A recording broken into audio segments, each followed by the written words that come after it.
Hello everyone, welcome to our channel Shaem TechBD. How do I add a Google Analytics code in a WordPress website? There are two main ways to add Google Analytics tracking code to your WordPress site. One, using a plugin. This is the easier option for beginners. Here's a quick rundown.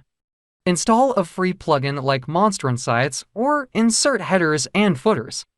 Configure the plugin to connect with your Google Analytics account. The plugin will automatically insert the tracking code into your website's header.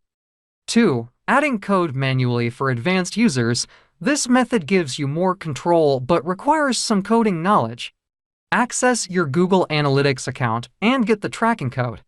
Log into your WordPress dashboard and navigate to Appearance Greater Than Theme Editor. Locate the header.php file and edit it. Paste the tracking code snippet before the closing less than head tag. Save the changes. Important note, if you edit your theme files directly, any theme updates might overwrite your code. Consider using a child theme to avoid this issue.